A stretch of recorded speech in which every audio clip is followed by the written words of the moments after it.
It's time to keep track. Here are the final stats. Nigel, you want to hit us with the curse tracker? Oh boy, I had to watch pretty this. heavy on this one. Yeah, I had to watch, like I had this tracker open on my phone the entire movie. I never closed it because you couldn't go very long without it. Yeah. This is the largest amount of curses in any movie that we've tracked so far, weirdly enough. The previous number was 60 with Bad Lieutenant Port of Call, New Orleans. This one clocks in at a whopping 72 total curses. Holy shit. Jeez. So to list them in no particular order, and I'll say I don't count crap. He said crap quite a few times, but I don't count it because it's not grade school level. But anyway, honorable mention to crap several times. 6 times he says hell. He says damn once and goddamn 12 times. 18 times for shit. 1 ass, 2 assholes, 1 bullshit, 1 bitch. 9 Jesus or Christ, 2 God, and 19 fucks. Wow. Which is not even close to the largest amount of fucks in a movie, which I think is still Bad Lieutenant at 41. But that was the largest amount for this movie. But it was just like every scene he was in, he was just swearing up a storm. But it's just surprising that it's this movie. So this might end up being the top. That's crazy to think about. Yeah. And it just, like I've mentioned before, that I kind of get a sixth sense for his curses, and like they would just come out of nowhere in this one. It was really hard to predict when he was going to just drop them in a line when he was talking. And sometimes he would just be like, shit, like just between lines. Like I just felt like, I don't know if he was ad-libbing or whatever. Yeah.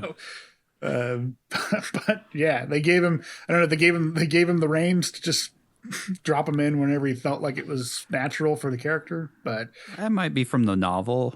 Could be. And I've noticed the better written films have more variety of the cursing, which this one definitely does. So grand total now is up to 826. 26. Runtime. This was a healthy 120 minutes, which I think is like close to like the top 10. It's a long film. Yeah. There's a lot going on in this film, but at the same time, not. It's kind of weird. Yeah. Yeah, it's a very, like, I feel like they had to spend a lot of time on the character development and fleshing out these 2 complex people and kind of coming to why they ended up where they ended up. So 120 minutes. You could definitely tell that this was from a source material like a book that had a lot more going on in it. So there's a lot of things that seem to be missing that we're just supposed to impart, put in with our own minds. Nudity, we did have, we had Matthew Modine's ass multiple times. A lot. A lot. And then we had that poor girl who just tried to hook up with the weird bird boy in her class, exposing her breasts and then him flicking them, doing whatever he was doing there. Just kind of like grabs them by the nipple and lifts them up for a sec. He grabbed each one individually. Oh, God. So that brings our grand total up to 88 total breasts, and that is our 13th male ass. Yeah, like I said many times, it just feels creepier and creepier the longer we do this. So we'll move on. State and country tracker, we went to Pennsylvania and New Jersey in this, which is our 3rd time in Pennsylvania behind Trapped in Paradise and I think it was National Treasure. Yeah, first National Treasure we went. We might have gone in National Treasure too, because I feel like we went back to Pennsylvania at some point to a college or something. I don't remember. So that might have been our 4th time. And I think that was our 3rd time to Jersey. Same wherever movies, by the way. Wherever the hospital is. I'm not really sure. And we also went to Vietnam, which is our first time there. So we're getting a wide variety. We've been stagnant on the states for quite a while, but most of the states that we've gone to are the states that most people go to. Not to besmirch those other 50 states or 25 states, I mean. But yeah. Moving on.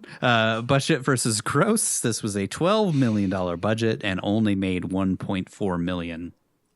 Substantial loss. Yeah. Art house film makes sense to me. I don't know. That brings our grand total up to $2.034.5 billion on the budget with a $4.737.4 billion gross. I don't know when we're going to get to $5 billion because I keep looking at the movies that we're about to talk about and I'm like, oh, well, I didn't really make as much money as I thought. Yeah. Yeah. So we'll see.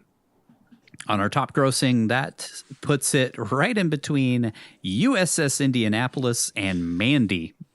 Damn. Wow.